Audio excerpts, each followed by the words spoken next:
Hi, everyone here and around the world. It's near Christmas time, and snow and ice cover many places in the UK tonight, where Ian is hunkered down with an extra heater in order to be with us, while temperatures there are dropping into the teens. And the same thing is happening in the northern plains of the United States, where snow, ice, and strong winds are also pushing temperatures down into the teens. That storm will hit Nebraska, Wyoming, Montana, South Dakota, and northeastern Minnesota. And then it heads for the northeastern U.S. with more snow and ice for a white Christmas holiday before December 25th. And I've got good news to report.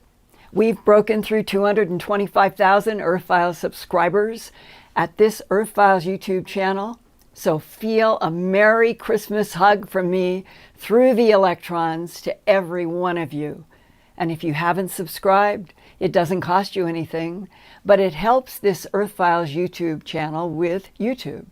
So please click on the red rectangle in the lower right of your screen and click the like button too, and maybe in the new year, maybe even in April 2023, we'll all finally be able to share the one headline that's centuries overdue. We're not alone in this universe. That truth was reinforced 4 decades ago in 1979 to 1980 at the CBS station in Denver, Colorado, where I was producing the TV documentary A Strange Harvest about mysterious, bloodless, trackless animal mutilations linked to UFOs. As director of special projects at KMGH-TV in Denver, I talked to dozens of ranchers, and a few who had even seen a beam come out of the night sky down to their pasture.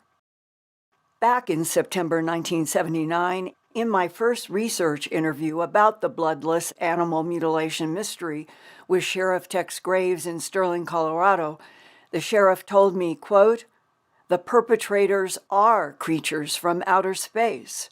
Why do they return the dead, mutilated animals to be found?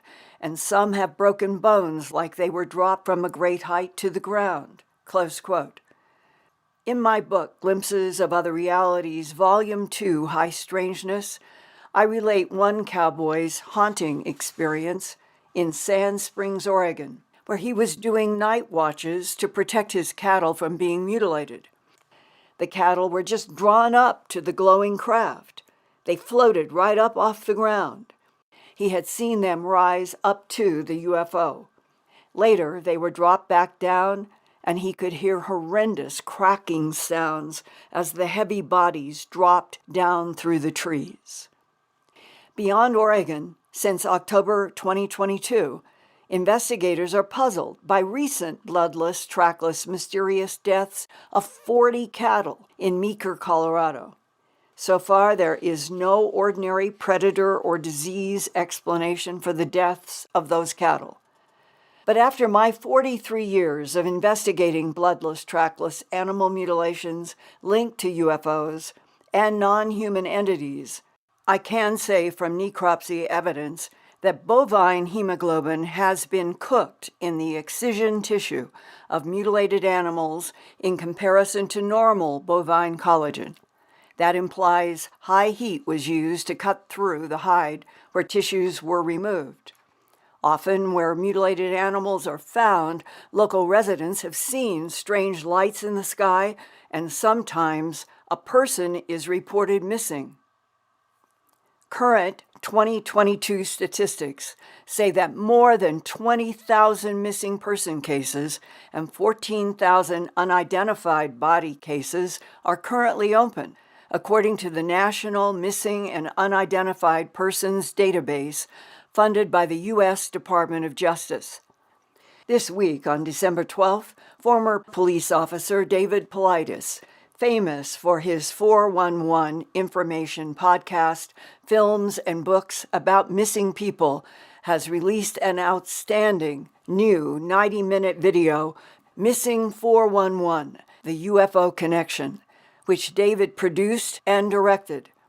I urge all of you after this Earthfiles YouTube channel broadcast to visit the link that's on the screen now to get to David's website store where you can purchase his past work and his excellent and important new video that grabs your mind and doesn't let go, like this excerpt from the trailer. For thousands of years, the human species has looked to the skies in amazement at unidentified objects. We are staring at unconventional possibilities supported by witnesses, video, and most recently, our own government. I have investigated hundreds of cases that push the limits of standard everyday police protocol. The three witnesses saw this object picking up the elk. There was no cable, nothing discernible holding the elk to the craft. I know what happened to me. It happened in 1974. Next thing I know, I was in this cubicle. In many stories, children are right there, and then the next second they're gone. After reading thousands of reports, I started to document what is called profile points. The number one profile point is lack of scent trail. It was unusual that they had that many tracking dogs and never found a track. The more you hear, the stranger the story gets. Why send a SWAT team on a missing person case? When I saw that, that's when I, went down on my knees. They are connected to extra-dimensional beings. Those are real. How do you explain to a grieving family that something paranormal may be tied to the disappearance?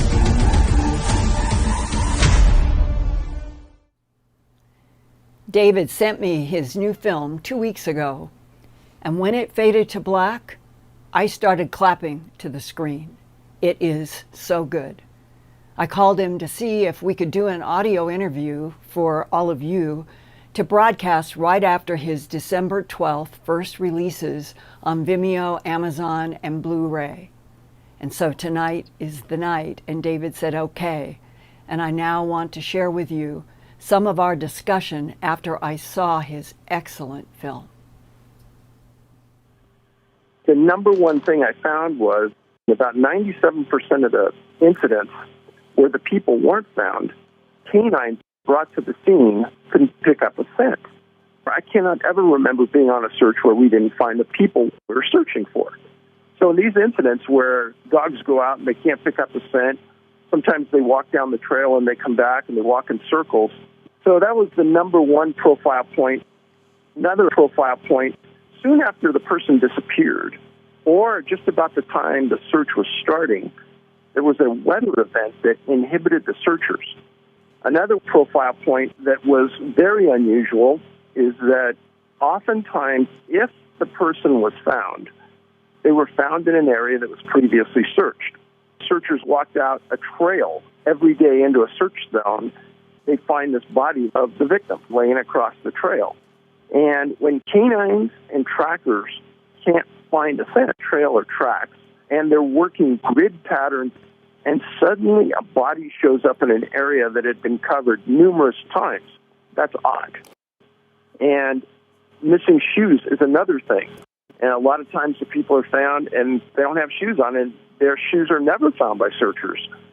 And all of these that include missing clothing, weather, no scent trail, another huge point, I call it point of separation. Maybe one person starts to feel ill and goes back to the car. Something happens when they're alone. Very rarely does anything ever happen to a pair. It's always alone. All of the facts that we started to pick up along the way led us to where we ended up. And you made a great movie about animal mutilations. The evidence just will take you down this road. Right. It will eventually reveal itself to you, and that's the way it happened here.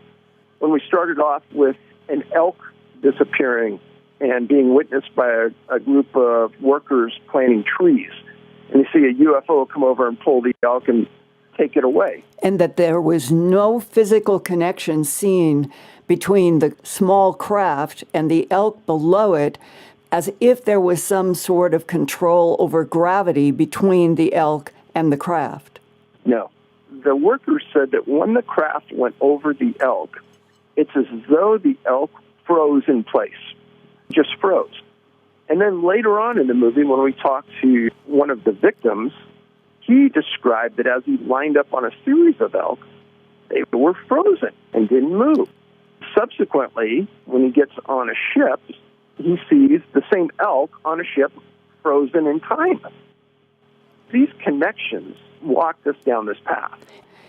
Another profile point is that people disappear and are later found in and around water. Right.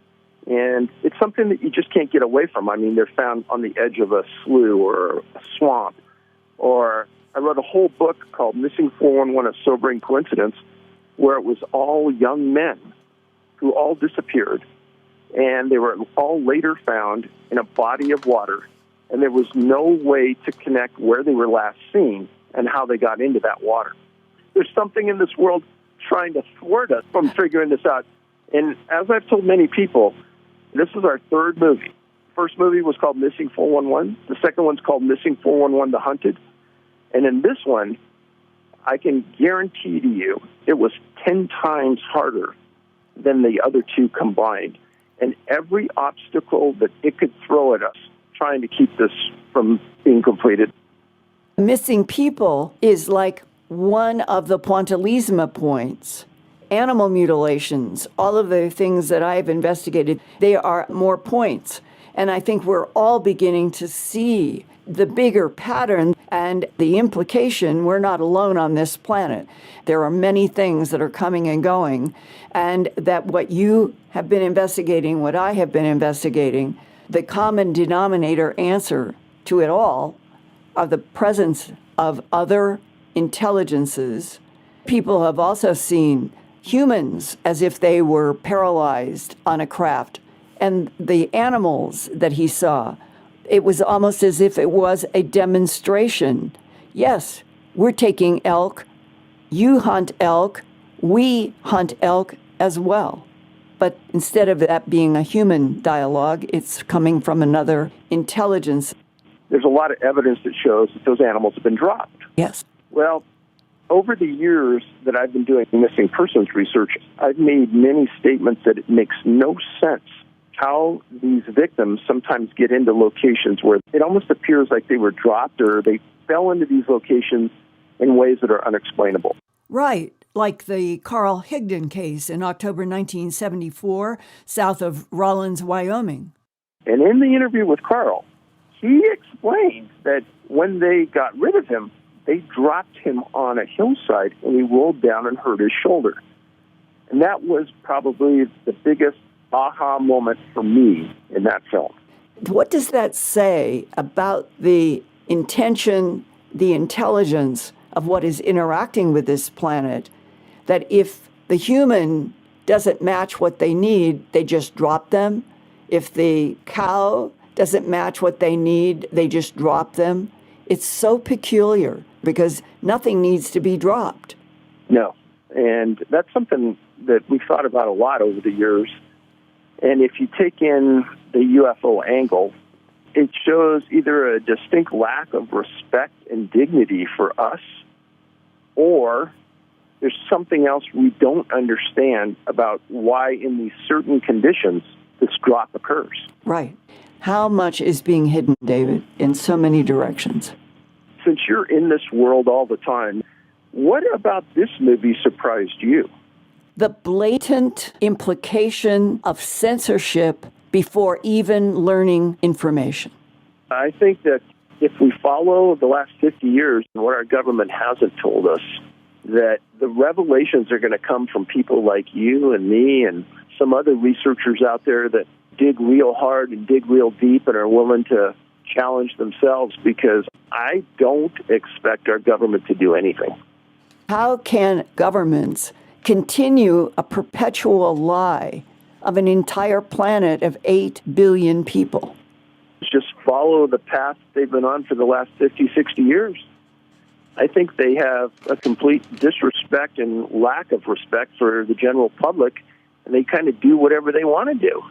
It seems that maybe humanity could be made stronger and come closer together as a species if they knew the truth that we're not alone and that other intelligences use and harvest from our planet?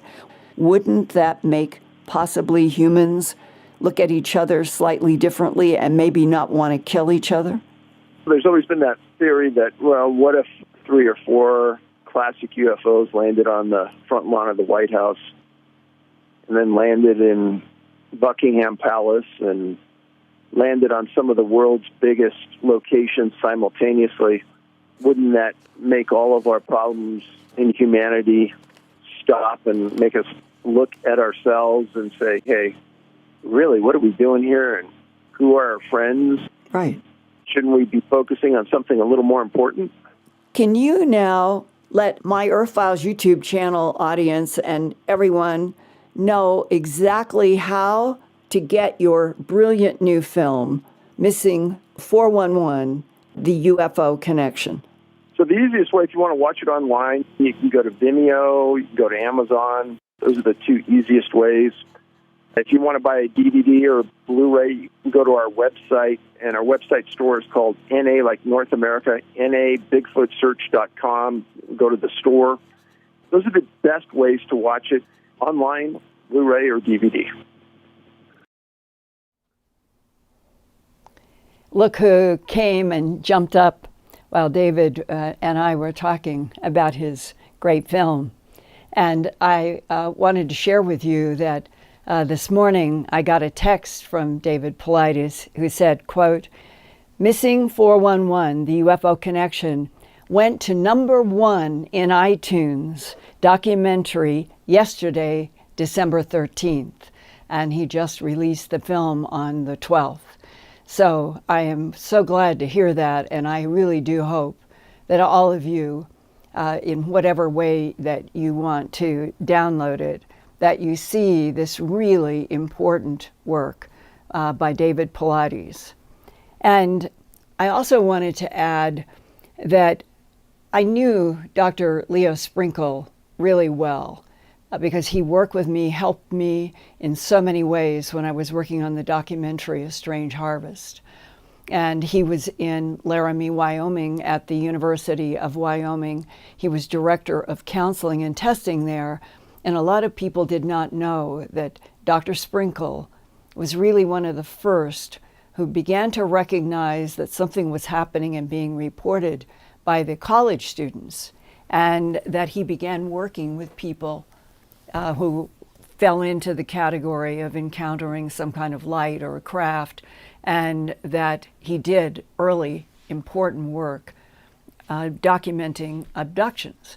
So when I started A Strange Harvest, and I was talking with ranchers who saw beams of light coming from something in the sky, and the sheriff said the perpetrators were creatures from outer space, it led me to meet Dr. Sprinkle to learn about some of the interviews that he had done. And all of this leads to, he and I had a very long, detailed discussion one day about Carl Higdon, which is one of the featured people in David Paulides' new film. And in the context of being director of counseling and testing at the University of Wyoming, he did the original hypnosis and interview sessions with Carl Higdon in that 1974 late into 1975 period, after Carl went elk hunting south of Rawlins, Wyoming, at the edge of the Medicine Bow National Forest. And that's where Carl Higdon encountered the strange being with what seemed to be hair-like material just sticking out straight from the head. The right hand, where a human would have 5 fingers in a hand, it was some kind of technology that was cone-shaped. And Carl reported to Dr. Sprinkle and others that he saw the being point this strange appendage that had this technology at the end at Carl's truck. And both to his astonishment and terror, the truck completely disappeared. The same truck that eventually the being would tell Carl that he would be set down close to finding his truck, but he was still 2 miles away. But it is what happened after he was abducted, apparently, by this being that Carl Higdon called Aso, and that it was one of the pieces that Dr. Sprinkle told me that stood out to him is that Carl Higdon said that he could see the bullet leave his hunting rifle and saw it stop mid-air as if it hit something invisible and then fell to the ground. In fact, Carl found the misshapen bullet and kept it and photographed it. And if you go to my Earthfiles.com website, and if you type in the search bar, Carl, C-A-R-L, Higdon, H-I-G-D-O-N,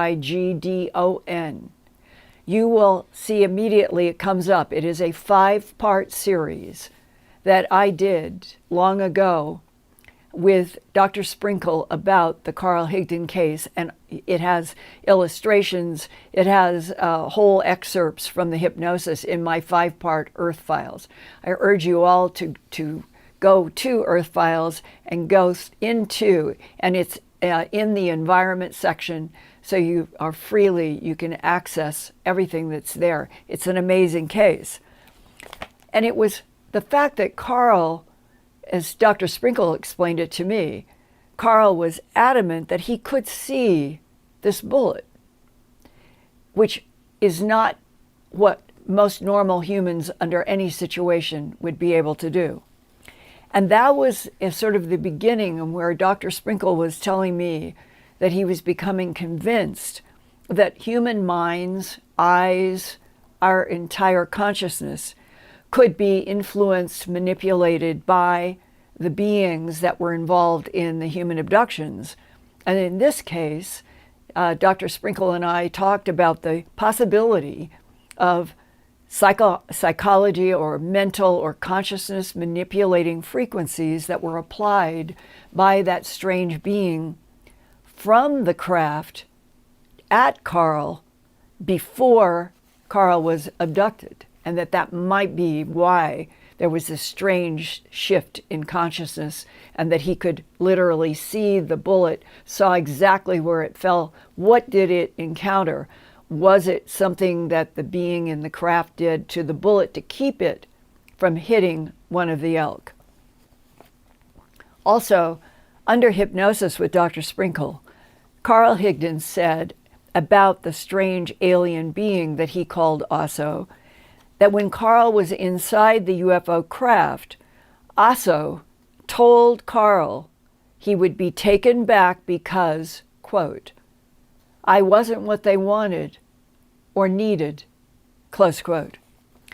And then Dr. Sprinkle learned that Carl Higdon had a vasectomy and concluded that was a possible reason for the alien being's rejection, because the non-human could have been searching for substances such as sperm or eggs to harvest for whatever genetic experimentation or application the alien intelligence was doing on Earth.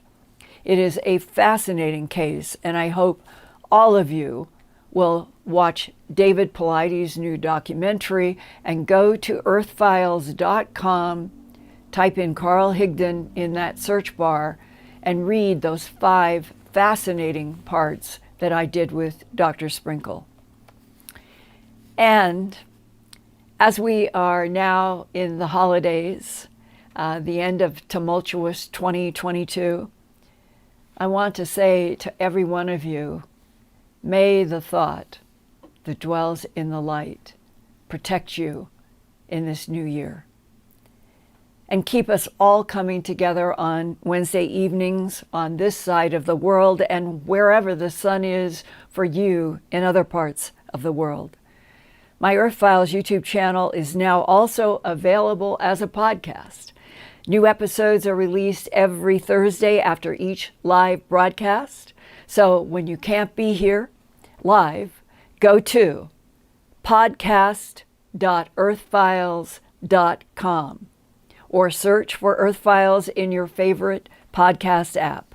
And we'll put a link in the show notes for everyone so that hopefully you'll be here live, but if you can't make it live, you can watch the next day.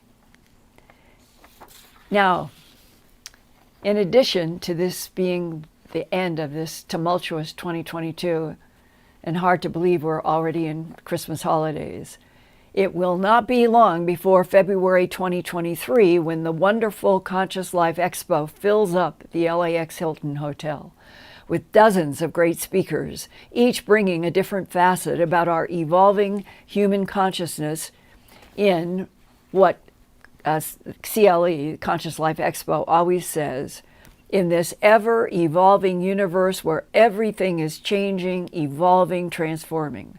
Conscious Life Expo has always been one of my favorite conferences, both for the exciting discussions we speakers have each year with you all who come to the Expo, and the fun environment the LAX Hilton provides each year for so many people to come together to share so many experiences that range from, is this universe conscious and holographic, to encounters with UFOs and ETs, and why do Earth power brokers not want humanity to know we're not alone in this amazing universe? I'm going to be doing a couple of panels and 2 special presentations about military and aerospace whistleblowers and speculation about alleged Mesopotamian gods linked to friendly, neutral, or hostile ETs. And so I hope to see a lot of you live, not electrons, live at the LAX Hilton near the airport in Los Angeles on February 10th through the 12th in this upcoming New Year 2023. And with that, Ian, are you okay? Are you warm? Staying up almost all night in the almost getting to 0 temperatures. Yes, it's freezing cold out here. It's I think it was -8 degrees centigrade in some places. I'm in the Cotswolds, central United Kingdom, and I actually broadcast to you live on a Wednesday night, early Thursday morning, where it's actually 3 a.m. here, and I'm in a little what you'd call it's like what you call a trailer that's converted. So I'm surrounded by 3 heaters. Thanks for asking. 3, good for you. Well, it's going to be really terrible in the northern plains and then going to the East Coast here. So may you be protected. And what questions and comments have you gotten? Well, Linda, we're joined by audiences all over the world, from all over the United States and Canada, United Kingdom, Scotland, Sweden, Australia, New Zealand, Bahamas, Mexico City, Norway, and India are all checking in tonight. Oh, I'm so glad just to know the world is still ticking when sometimes you wonder, and that there are so many people in so many countries that are coming to Earthfiles YouTube on Wednesdays. It's thrilling. And let's hope that we just keep expanding and that we'll have a 275,000 celebration. We'll figure out something really special, but with everybody everywhere. And I remember how much fun it was to get videos from a whole bunch of you 2 years ago, I think it was, when we had you do your videos and questions. And I would love to see people from everywhere. We do a whole series of your questions with Brad having the bell and me keeping my answers down to a minute or 2. And we'll cover a lot of land mentally, socially, geographically, and that would be fun to do in this new year. Let's hope that April 2023, it's been commented upon to me that it could be a turning point in the Earth's frequencies getting more positive, a turning point having to do with an announcement from the Webb telescope that a biological signature, at least a biological signature, has been identified, possibly in the 4th planet in the TRAPPIST-1 system is what they're planning to announce. whatever it is, let's keep just trying to dig and push forward. And for those of you who have been in the military and intel, who have information that you can share with me, let's try to make January, February, March, April really count, leading up to the 23rd of April. A bunch of us will be in San Diego for the Portal to Ascension conference that weekend. And it may be that instead of everything not happening out of spite, which I think often is what happens with government and political, oh no, they're now expecting X to happen, so we can't let it happen in April. Maybe this year, maybe things will start to turn around and go forward, and we'll finally get that headline. And then we can all celebrate a direction in which we should all be able to move forward with a lot more Q&A, not just here, but around the world, between citizens, governments, and everyone. That's at least my dream for 2023.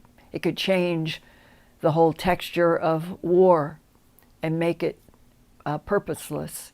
So on that note, dear Ian, with your 3 heaters keeping you warm and alive, what have you got on your plate there? Yeah, people are checking in, as I said, from all around the world, and it's interesting to see the different perspectives people have from different cultures.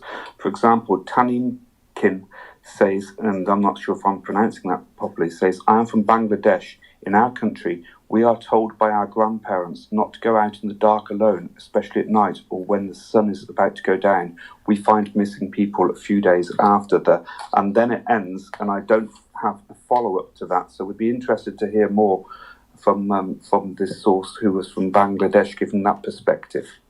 Well, if it helps everybody listening in all the countries to know 2 things. I have been trying to understand animal mutilations, human abductions, government knowledge, cover-up, since September of 1979, 43 years ago, and I'm still here. And Carl Higdon, bless him, he was taken by that strange being into a craft. I don't think there's any question about it. I know Dr. Sprinkle was absolutely convinced that the hypnosis session he did with Carl was one in which there was vivid memory on the part of Carl Higdon, and that I think Dr. Sprinkle said it was without question. He was telling the truth, and that it was coming through subconscious and all of this, that Dr. Sprinkle had a PhD studying. And that this whole effort of trying to understand why would extraterrestrial biological entities from other solar systems, other star systems, whether it's 10 light years away, like Epsilon Eridani, or 40 light years like TRAPPIST and beyond into other galaxies, what is the intent? What is the intent? What is the intent with all the missing people? What is the intent with the harvest of so many pieces of tissue and fluids from animals around the world, going back at least to the 1960s? What is the relationship of all these different life forms to Earth? And that it's very clear that part of this whole complex pointillisme, all these millions of dots that make up a whole picture that we still don't have enough information to see the whole thing clearly, but that each dot, including the missing people, is something that may or may not end up having exactly like what happened to Carl Higdon. They wanted to have his sperm. He had had a vasectomy, and they told him that he wasn't what they were looking for, and Dr. Sprinkle brought up that issue about, well, maybe it was the vasectomy. Now, instead of getting really upset about the idea that there could be non-humans who are harvesting from our planet, I would rather turn it around and say, let's have the government and all people who, geneticists and people who know a lot of answers to these questions, start educating our whole planet. And it may be that maybe it's a story where in the end, if we knew the whole big picture, we might feel compassion for some. We might understand that the insects in Epsilon Eridani, the trontoloids, are hostile and they are a problem, but that we have allies and friends that we have had for a long time in the Nordics and the tall whites, and that it's a very complicated, as I've always said, 8 or 16 layered chess game, or a hall of mirrors with a quicksand floor. But maybe, you guys, we are finally going to move into the year where some facts start breaking. One of the discouraging things is that you haven't heard anything about the legislation being passed that would make the non-disclosure agreement not so binding to people who are working in the same offices and in the Pentagon and all of these places, that they can't even talk with each other because of non-disclosure agreements, which means that information is so compartmentalized that maybe only 6 people have the whole picture of any given facet. And that has to weaken, that has to be a real problem. And that's what Lou Elizondo has said, that it was a problem. And others have said that compartmentalization in the non-disclosure agreement, that is a problem. But why are we, I know Chris Mellon said that to me in Barcelona, in the interview I did with him, that he expected possibly that by January of 2023, that finally the bill would pass that would make the non-disclosure agreement not so steel binding on everyone, and that at least people working in same departments or floors could maybe talk with each other. It seems like right now it would be appropriate for a lot of you in the United States to send letters or computer digital to your Congress people and ask them, are you going to pass the legislation about reducing the penalty on non-disclosure agreements so that people at least working on the same subjects could talk with each other? It seems a sensible direction. If that, for some reason, disappears and it doesn't happen, what does that mean? So I'm urging you all now to be thinking about ways that you might be able to correspond with people in various congressional and Senate districts about what is going to occur. And will 2023 possibly be a year where we'll get more truth and answers about we're not the only life form? It's preposterous. And that 2023 could be a breakthrough year. Let's hope that it is. And with your help, you reaching out to people, and then if you get any insights from someone, let me know. All right, Ian. Okay, Linda, we're getting quite a lot of comments in from people here. Dr. Coughlin says, by 2029, this planet will be very different. She's a hypnotherapist, and she says that she's been seeing a lot of people coming forwards with their stories of alien abduction, etc., that she's been helping them with. Can you ask her if she can respond while we're still on over the next 20 minutes? Can she reply about what she sees to be so different in 2029? Yes, that's very intriguing. So please let us know, Dr. Coughlin, what you see as different in 2029. We've also got Greg Nageli, who says, I saw a sphere the size of a 2-story house about 50 yards away and would love to talk to you about it. Yep. So I'm going to say that we need to put out our email address, earthfiles@earthfiles.com as well. Yes, think of a reporter who files news about the Earth. So since 1999, I've had the same email address, Earthfiles, one word, EARTH, F as in Frank, ILES as in Sam, Earthfiles at earthfiles.com. You can email me directly. I get a lot of email. Ian does a splendid work trying to keep me apprised of questions and subjects that come up in the comments and the chat that I should know about. But feel free to email me directly. And also hard mail. A lot of people send a lot in hard mail. And there's proton mail. You need a handshake in proton mail in order to have an encrypted discussion. So it's better to always reach me first by earthfiles@earthfiles.com and then ask about how to do the handshake in proton mail. Okay, Ian.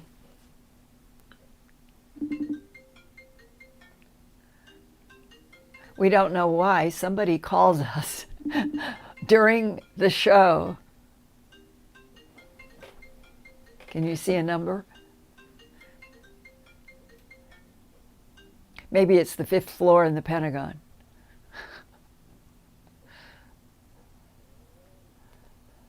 I think we lost Ian. Okay, Ian, are you there? I'm calling back. Oh, we lost. I think we lost him. Hi, Linda. Yeah, I don't know what happened. There was a ring, and and then we lost you, and people shouldn't be trying to phone us when we are on live broadcast. I don't think that I was getting an incoming call here, but anyway, we're back together. All right. Frosty Mug says, I experienced an abduction by a triangle-shaped craft, missing 18 or so hours of time with 2 other people. Was night in the beginning with the craft 10 feet above our car, day the next moment. So that's an interesting multiple. Yeah, what year? What year? Okay, Frosty Mug, please contact us at earthfiles@earthfiles.com and give us some more details, please. Yeah, let me tell you guys just very briefly why timelines are so important. If you go back to the 1960s when animal mutilations first began to be reported, they were associated with small craft moving rapidly in the skies and doing 90-degree angles, but small.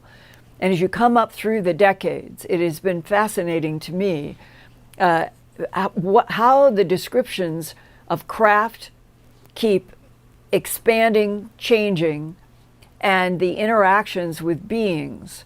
And if you give me a year, I have so many things that I carry in this timeline. It can be more helpful. So let me know the year. Go ahead, Ian. Okay, we've got a comment from Space Ghost in Australia, I believe. He says he thinks some of this is to do with my labs. They're looking for people with alien DNA that can operate the ships, looking for the fingerprint to get into the AI, abduct, rinse, repeat, clone the one you find. I have heard variations on that theme. The irony is that the people, not lots, but half a dozen, who have talked with me or communicated with me, who I have not one question that they have actually been serving in either the Space Force or a section of geospatial or Defense Intelligence Agency or National Security Agency or the CIA. And they have very interesting information about what we are doing at any given period in a cycle of sort of, I guess you would say, we're being taught and we're also trying to become independent. And that in both of those efforts on the parts of agencies and government people for real, there is a quality to the information that I think is legitimate. When you come over to the MyLab issue, here's the problem.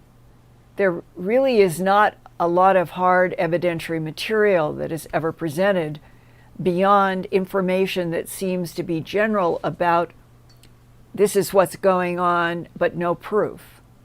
And because the complexities of genetic manipulation on the Earth for end goals that are maybe known to some but are not understood by most of us, that if you don't try to get evidentiary material and find out where the source is actually getting their information, it seems to me that we run the danger of flying off on something that is planted. When I was in television news, there was a saying there about looking for tar babies. And that would be when the government or an agency sent out people with stories to see which people in the citizenry would latch on to this story or this story or this political slogan or this political slogan, all of it made up in order to test an area of a town or a state or something. And those tar baby exercises is another gambit. So what I'm trying to do is appeal for legitimate evidentiary information, even if it must remain secret with me, but it helps me to judge all of the other thousands of files of information that I have.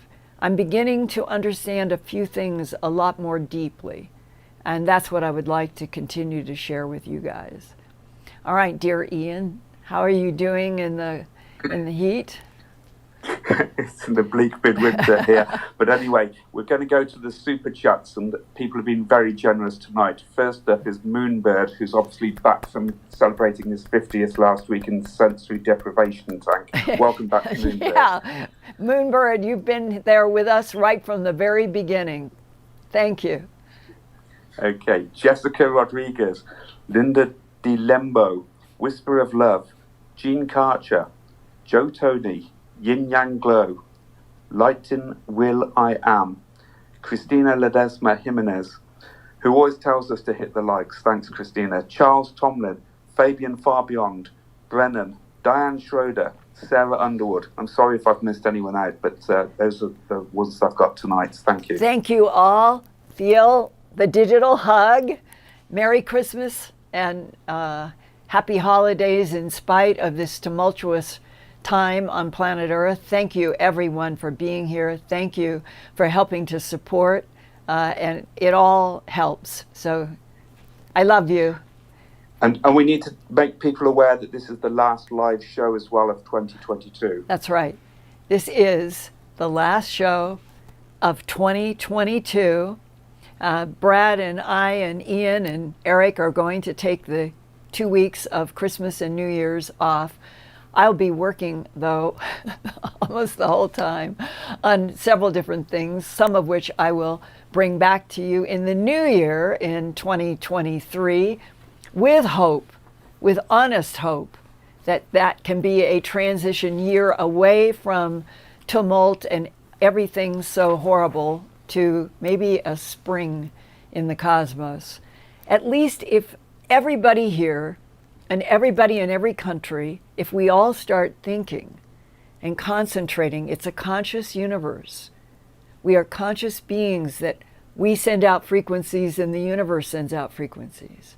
And we try really hard to keep seeing a planet that is in peace everywhere. That life forms are luxuriously abundant because all the resources are not killing them. That humans can know joy and happiness and excitement over depression and hate and violence and death. It seems to me so simple and obvious which direction we should all be concentrating on. But maybe if the world would take seriously consciousness of humans and consciousness of the universe, that we might literally get a better year in 2023 than we might not have gotten if we didn't try to imagine a beautiful, bountiful, clean world in which threats in all directions were neutralized. That's my prayer tonight for all of you. Now, Ian, go ahead.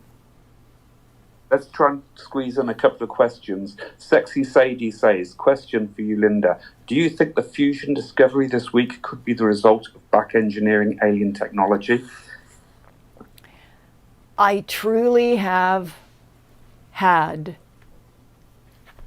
it's 4 years ago now, I had information from a source working with a group on fusion. They sent me images of something, and they kept saying, we hope in this decade that we are going to be able to demonstrate that fusion will work. We will be able to start breaking news that will end eventually all of the problems of depending upon fossil fuels. And that was 4 years ago.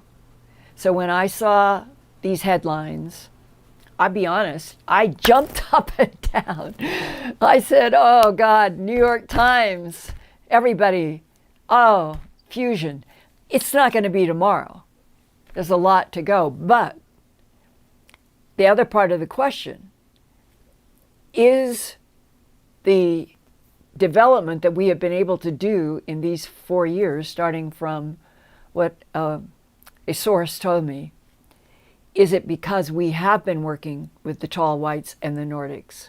Are they teaching and trying to help us get out of fossil fuels, which is a really major problem for the planet in many ways? Are they helping us with the technology that ultimately will could transform this planet in terms of energy? I would say it is a possibility, a real possibility. But like in so many things, because we humans in the general citizenry are not supposed to know anything, and we have to get information through pieces and what I've been describing, we never know what is fully honest. But my assumption is if the tall whites and the Nordics have been helping us and they are trying to keep us from a whole series of things that could be calamitous, one of the best things they could possibly do would be to get Earth off of fossils into fusion safely and do it as quickly as is viable on this planet. And that's why I jumped up and down and screamed hooray when I read the New York Times the other day. So may we all have reason to jump and scream yay, because we would start having more and more and more positive headlines like that. Okay, Ian. Okay, just a comment before we go to another question. Carl Young, that's Young with a Y, says, a Skunk Works Lockheed retiree told me all the cell phones catching UFOs was the reason for the disclosure now. All of the cell phones catching UFOs. Well, here's the problem. I probably get maybe 100 videos every month from people everywhere sending me cell phones of something unusual that they're seeing. The problem is that the cell phone videos they're either not focused, it's too far away, they're not on a tripod that holds it steady. To the person there, it may very well be a UFO, but the contradiction to UFOs in the skies being videotaped or being recorded by cell phones. Cell phones, so far, are not capturing things in the detail that we need. Do you understand what I'm trying to get across, Ian? Yeah, I think that his point, though, is actually that Lockheed are now pushing for the disclosure because a lot of the evidence of UFOs, of real UFOs, is being captured on cell phones, even though, let's say, some of them are blurry and not good definition. And the irony is probably because the aerospace and the five-sided building in Washington, they all know, oh my God, that's that, this, that. But we in the general citizenry, including the people catching something on a cell phone, we don't have any hard data to fill in when something is blurry and may look like a particular, whether it's a wedge-shaped, a diamond-shaped, a cylinder, whatever it is. We don't know, we don't have any way to say, here's the proof. But the government has the proof in spades, and maybe that's why they're nervous. That's right. Miss Anonymous 617 has been in the chat tonight, and she says she's actually streaming Orbs live right now, which is interesting. She's got her own channel which shows that.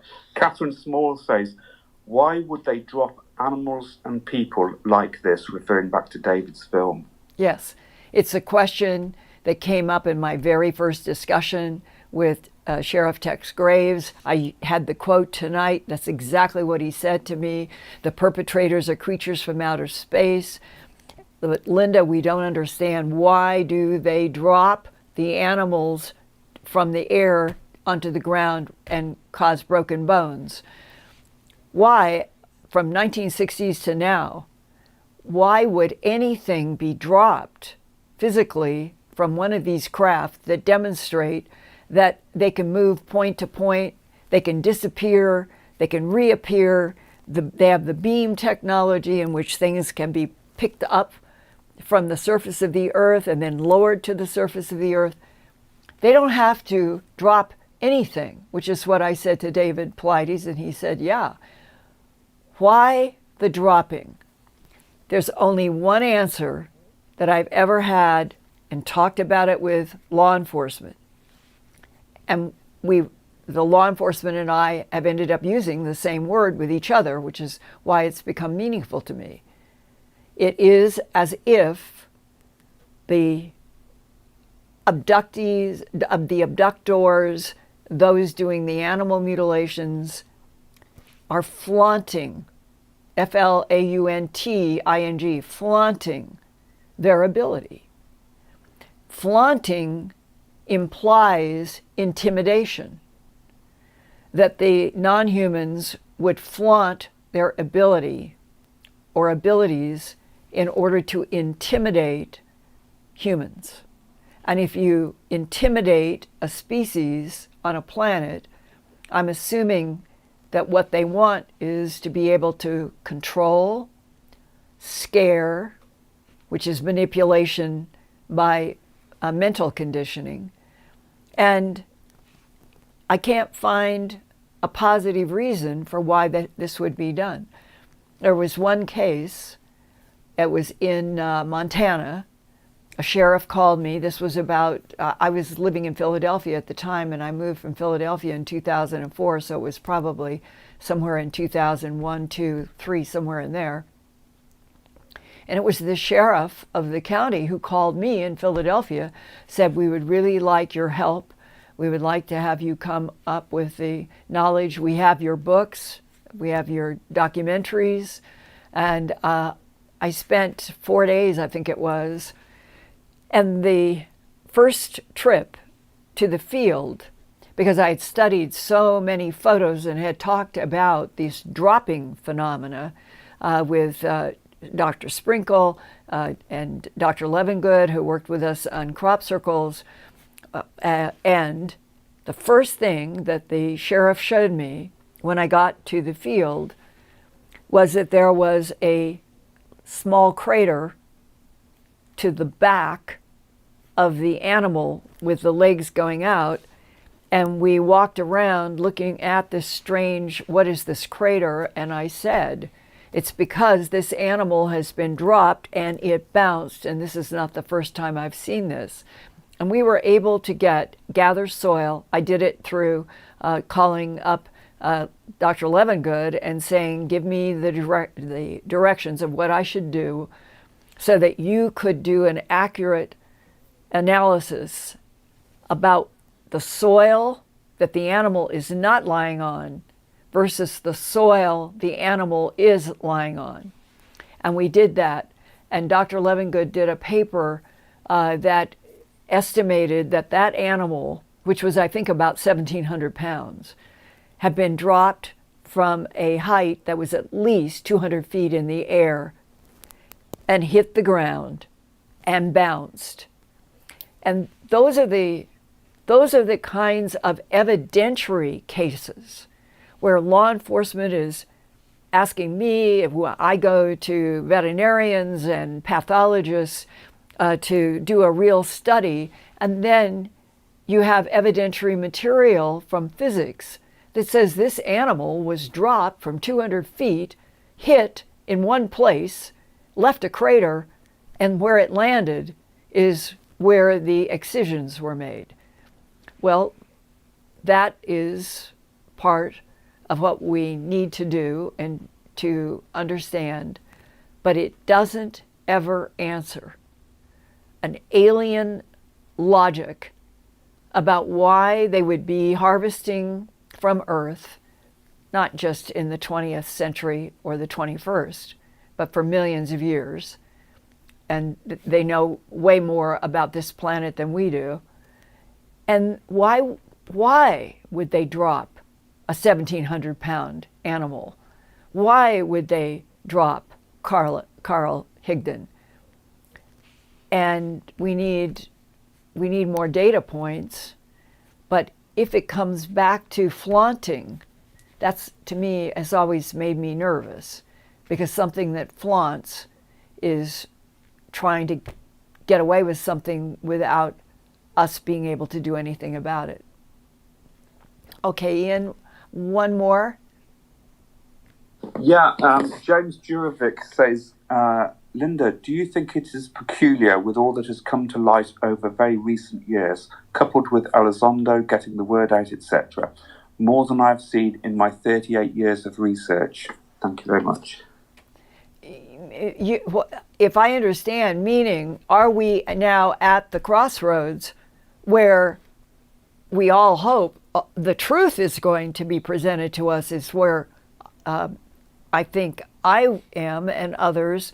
Lou Elizondo, I think, has done a masterful job in laying out the observables that include making statements that there are objects that have been on radar, that have been in other measurements by our government, that can do 90-degree turns at thousands of miles an hour, that can be tracked at 12,000 miles an hour and stop.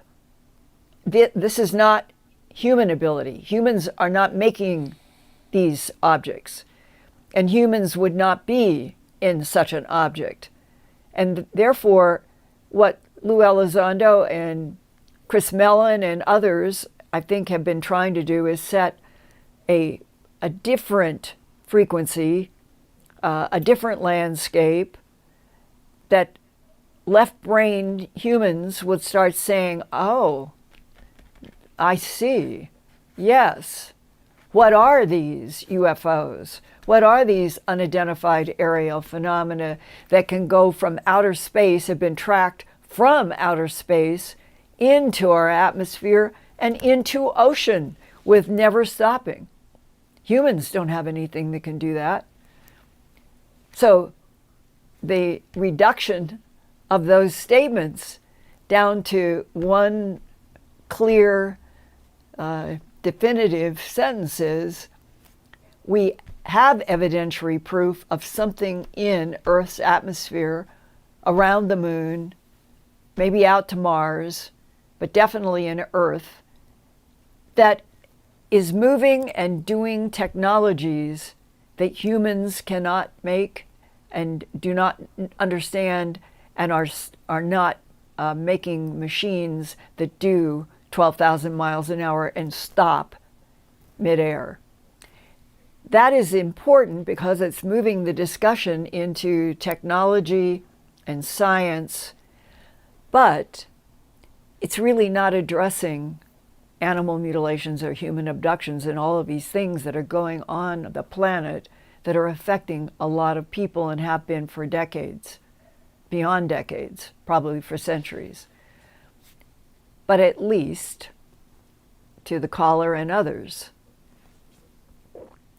I think it's fair to say, don't you, Ian, that 2022 and 2021 were 2 years where information, even arguments, even fights coming out of Washington, even people in the Congress, in the congressional hearing, who had never heard of UFOs interacting with Minuteman missiles in the United States until the congressional hearing. And that is astounding to those of us who have known from people who have been at Minuteman missile sites, who were there when a 30 or 50 or 100-foot red glowing craft was right above a missile site. And many, many, many military people that we trust to be honest and straightforward and help us saw these craft. Well, they're not liars. And that's where all this always comes down to. Until we are told the truth about the whole big picture, we're not alone. The universe is teeming with consciousness. There are extraterrestrial biological entities interacting with our planet and our solar system right now. And we need to evolve to understanding who, what, and why. Then the whole question about whose technology has the ability to go 12,000 miles an hour and stop, just stop. Who has that ability and why are they here? And maybe the refreshing answer on the other end of that particular technology might be they're here to help. Nobody has demonstrated an answer on agenda and intention. And that's what all humans really need. So on that note, it's like, okay, everybody go out and have some fun for these 2 weeks.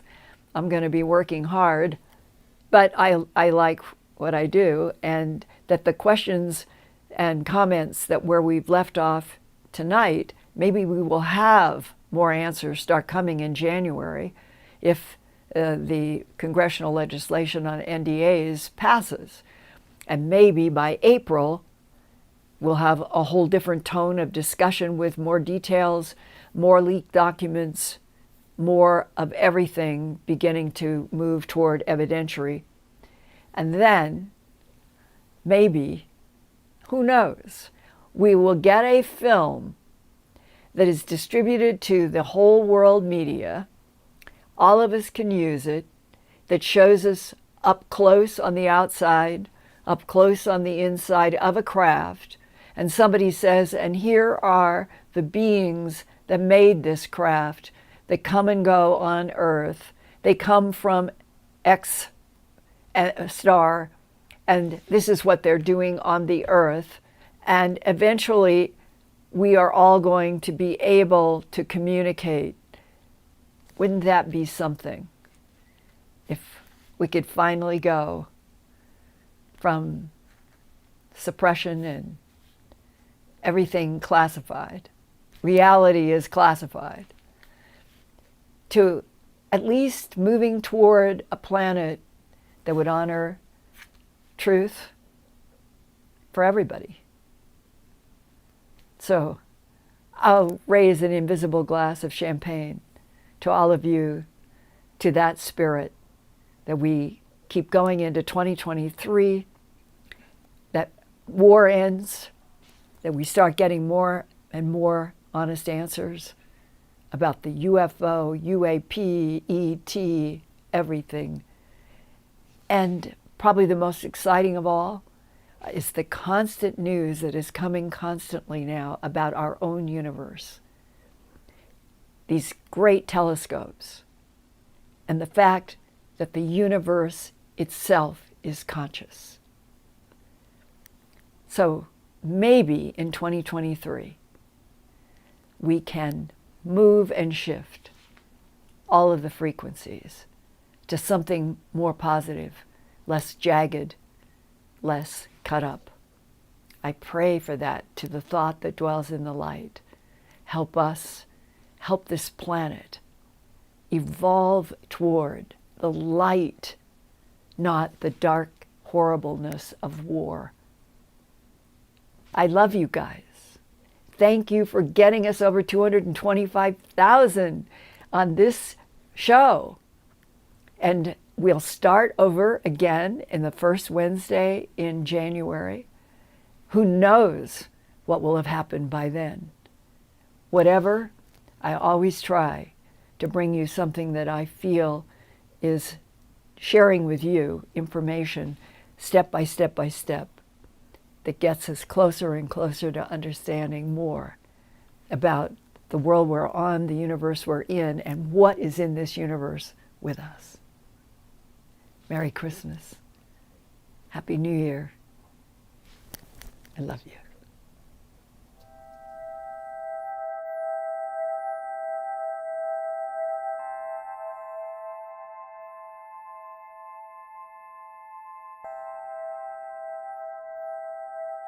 Turn on closed captions for YouTube videos by clicking the white CC button on the lower right. The default language for Linda's videos is English. If you would like to see the captions in another language, click on the white settings button next to the CC button. Select Subtitles CC and then select Auto Translate. Select a language, and the captions will now appear in that language. Sort of gone through, and they will hold their heads. I never had a cat do that before. And they'll pull against the comb, helping me get out snarls. And I think it's the best they've ever been.